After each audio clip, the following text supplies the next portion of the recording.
Everybody, welcome back to another video. This one's going to be short and sweet. This is going to be another Civic update on the engine bay that we're working on here.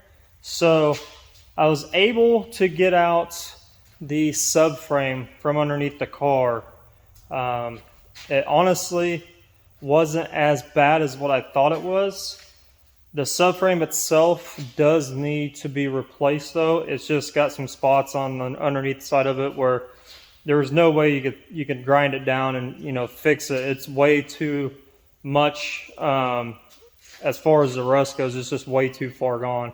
There is no saving it, but like I mentioned in the video before, I was planning on doing that anyways because I wanted to get it possibly powder coat it or painting it myself. Powder coating will last a lot longer being it's underneath the car and everything else that's going to hit it. Powder coat will last longer, so I'm thinking I'm going to go that route with it. But just to warn you guys a little bit, I mean, I've been talking, I don't know if you're friends with me on social media or not, but I've been putting out there that I might have to scrap this car. There were just some areas on it that are just, I thought were just too far gone. And I was really bummed about it because I've put so much time into this car already. I would hate to scrap it and to possibly do it all over again with another coupe. If it was going to come down to scrapping it, I would just scrap it, salvage what I could salvage, sell it off, and just kind of just be done with trying to rebuild one of these cars. But I've got like the body kit ordered, which wasn't cheap. It was like $1,100 shipped to me. So I got that on the way. Who knows when that's going to come up. I've done all the body work on the car already. It's already in primer. Most of the car is that way. I mean, obviously, you guys have seen the car already. So it's already in primer, most of it. Just got to do the engine bay part. And then got to fix little things here and there around the car, but nothing major. Like it's on its way to being like fully ready to be primered again and possibly painted pretty quickly, that is. But there were just some things on the car that were in the engine bay that was just, when I was feeling around and looking at everything, obviously we still don't have everything completely gutted out of the bay, but it is, I'm going to say it's a good 90% tore apart. We got 10 more percent to go, and then we got some areas that we need to clean up that the bolts and stuff were just too far rusted and weren't coming out, so we got to cut all that out, get all that stuff taken care of. But other than that, there was just 3 or 4 areas of the car that just weren't gonna cut it as far as trying to save this car. It's pretty bad in some areas, but after I took the subframe out, I've taken some time and got my grinder out, and I'll show you guys here in a minute what I'm talking about. And I've actually tried to get rid of what's on top, and maybe there's enough metal underneath of it that's not corroded. And I did that, and then I looked over the other spots that I'm worried about. I'm going to show you guys what I'm talking about. It's pretty bad. But I think we'll save it. This was one of the spots. It was so soft right here, but I think there's a little area right here, and then there's an area right here and one right there that the rust in the metal is not completely gone. But I think what I can do is, this is a double panel right here. This panel, this pretty much rail that's on this in this engine bay, this whole rail right here is double walled. So I'm thinking I'm going to continue to grind this and see if I can get it fully flat, and maybe we can section a little piece and then weld it back in or whatever. So we got that part. Obviously this motor mount right here is kind of iffy. This might be saved because it's not as soft as what this was, and if this turned out as good as what it was compared to what it was, this I have no worries about. Just got a little bit, around here that needs cleaned up. Obviously, we're going to take care of all that stuff. Everything on the strut tower itself is pretty good. Battery's still in there. That is one part of the car where everything collects, so I need to get that tray out of there. and see what's behind all that, where the engine harness goes, and then we'll go from there. But from right here, it just looks like it's a bunch of dust, so I'm not really too worried. I think the trade is just totaled, so not a big deal. Some of these studs back here need to be cut off, which I'm going to cut all those off anyways because I want a clean bay. I'm even thought about shaving some of these holes that I don't need, just to make it look really, really good. Like get rid of the seam sealer, just make it look all one piece and make it look custom, I guess. Smooth it all out as you will. But underneath where the subframe was bolted to was what I was worried about, and those areas are perfectly fine. There is not one bit of surface stress on those areas, so that was a major relief, because I was really stressed out about that. That was going to be the determining factor whether or not we were going to save this car or not, because underneath the subframe itself is just really, really, really bad. So show you guys here, it's so far gone in some of these spots. Obviously I can't get underneath of it.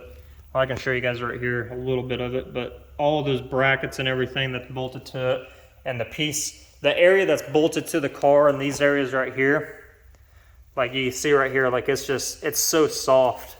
So underneath of it's even worse. I'm surprised. I mean, this thing is a big chunk of metal, don't get me wrong, and it takes a lot to actually get these to crumble, but the underside of it is already starting to do that. The pinch welds along here are already starting to do that. So that was what I was worried about, because what happens is if you get moisture in between here, obviously the subframe itself is going to start crumbling, but when you start getting moisture in between where the bolts and the mounting points are, that stuff transfers to the body of the car, and that's what I was worried about. So we'll keep going along here. And almost in the same area as the other side, this piece right here was really, really soft, so I grounded it down. We need to get these two bolts out of here, grind them off, and get this bracket off to make sure nothing's crazy underneath there, but it doesn't look like it. All these bolts for this motor mount right here, all these bolts are stripped. They're too far gone. I can't get them out, so we'll have to cut those out too. Not a big deal, but this is where it gets really, really bad. As you see down here with the radiator brackets where the radiator sits, they are pretty much, I can almost bend them and crumble them. And you can see what I'm talking about on the inside here. This is the worst part of the car, are these pinch welds right here and back here on the back side of this subframe. All this that's connected to the subframe right there is just crumbling. Tow hooks, they're pretty stout, but they do have a lot of surface rust on them. I could possibly save those, but I think I'm just going to do away with them because this car is going to sit low anyway, so I don't want those on there, to be honest with you, so we'll just take those out. But this is what I am worried about right here, is this pinch weld, or this lap right here that's lapped from the body of the car to the actual core support, is totally gone. Like, it's just, there is no grinding it down, saving it. It's to the point where it's almost just breaking off as a whole piece. So that is what I am dealing with now and trying to figure out what I want to do. So maybe with your guys' help, you guys can give me some pointers on what to do. I do have something in mind, and last night I've already researched it to see if it's doable. And I really don't want to go down this route, to be honest with you, just because I want to keep it still look like pretty much like a factory car as far as like keeping the entire core support. But I have determined that I'm probably going to do this anyways, just because of how bad this is. Now I can get a new core support for like under $100. They're really, really cheap, aftermarket reman. Different company makes them, not OEM. It's just a reman pop, but I can get one for less than $100, so they're super cheap. But obviously, where those pinch welds are, I can't weld that new core support to the body of the car because those pinch welds right there are just totally gone. So that idea is pretty much out of the bag. And then the other thing I thought of is to actually buy a roll bar front end for this car. I didn't know if anybody made them. I know a lot of people do them. If they're like drag racing, there's a lot of them out there that are just tubular front ends. They're more rigid that way. And I didn't know if anybody made them to where you could still put the factory parts on the car. I thought they were mostly just where you got a whole fiberglass front end that bolt to them. But I have searched and I've found a few places online that do make a custom front tubular bar that goes from one fender. It goes pretty much from this fender bolt right here all the way to this fender bolt, and it goes across the entire way, and then it has a little bit at the bottom. So you got a half one I could buy, or I can buy one that goes all the way to the bottom and it's got a whole front fascia, and you can actually buy a rebar bar from them and you can use that bar with it. Because you know this car is going to be street driven, so that's one reason why I do not want to get rid of the subframe itself. If it was like going to be a drag car or something like that, I would just cut it off and not have to worry about it, and it wouldn't be on the street. But this is going to be a street driven car, so I got to think about all that stuff. And if my son's going to drive it down the road, I got to think about all that and still making it rigid enough to where if it does get in a wreck, it's not going to crumble the driver, right? So I'm thinking what I'm going to do is I'm going to cut this off, replace it. Now, the only thing that's kind of bad about that is that's not OEM, right? It's not going to look OEM. It's going to look like a drag car, but there are some benefits to it as far as when you're working on the motor end of it. It's going to open up the entire area right here.